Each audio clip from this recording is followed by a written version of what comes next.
တရားဆိုတာနာရနာလို့ရှိရင်ဒီဘဝအပြည့်အဝနားမလဲအောင်မျိုးစေ့ကလေးတော့ဖြစ်သွားတယ်နောက်ဘဝအတွက်မျိုးစေ့ရတယ်ဆိုတာနဲတာမဟုတ်ဘူးမျိုးစေ့လေးရသွားနိုင်ဒီလိုလေးတောင်ဘုရားသာသနာနဲ့ကြုံတဲ့အချိန်လေးမှာမျိုးစေ့လေးတောင်မရလိုက်လို့ရှိရင်နောက်ဘဝအပင်ဆိုတာမမျော်လင့်လေးနဲ့နော်တန်တရားထဲမှာမျော်လင့်စရာအကြောင်းမရှိဘူးဖះနဲ့တွေ့လည်းပဲမကြွနိုင်တဲ့နလဘိန်းတုံးပဲဖြစ်မှာပဲတရားဓမ္မကိုနားမလဲဘူးဒီဘဝမှာနားလဲနိုင်တဲ့ဆွမ်းအားမရှိခဲ့ဘူးနားလဲမလဲခဲ့ဘူးတရားဆိုတဲ့အတန်ဟာနားတဲ့တောင်မရောက်ဘူးဆိုတဲ့ပုဂ္ဂိုလ်တွေဟာနောက်ဘဝလည်းပဲရောက်ဖို့သိမရှိတော့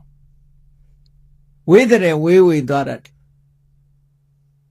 ဒါမဖြစ်ဘူးမပြောနဲ့ပိစက်ကပုံနာလင်မယားကတ္တဗမြတ်စွာဘုရားလက်ထက်က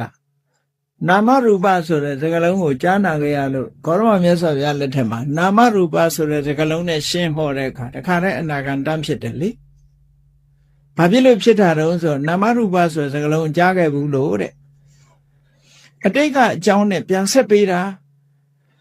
ဘယ်ရာမှပျောက်သွားတာမရှိဘူးအွန်လိုင်းဖြစ်နေတာနော်ကိုယ်တဏ္ဍာမှာဖြစ်သွားတဲ့အသိဉာဏ်တစ်ခုဟာခုခေတ်စကားနဲ့ပြောရင်အွန်လိုင်းဖြစ်နေတယ်ဆိုတာနောက်ထပ်အကြောင်းတစ်ခုနဲ့ပေါင်းလိုက်တာနဲ့တပြိုင်နက်သူကပေါ်လာမှာဒါကြောင့်မို့လို့မြတ်စွာဘုရားသာသနာတော်နဲ့ကြုံတွေ့နေတဲ့အချိန်လေးမှာမိမိတို့တရားဓမ္မကိုလေ့လာသင့်တယ်ကြိုးစားအထောက်ကြည့်သင့်တယ်နားလည်အောင်မှတ်ယူသင့်တယ်လေ့လာသင့်တယ်အဲ့လိုမှတ်ယူလေ့လာခြင်းဟာဘယ်တော့မှအလဟတမဖြစ်ဘူးတဲ့လုတ်ထားတဲ့အရာတွေဟာအလဟတတဲတဲ့ရေသွန်ဖြစ်တယ်ဆိုတာမရှိဘူးတဲ့တရားဓမ္မနဲ့ပတ်သက်လာလို့ရှိရင်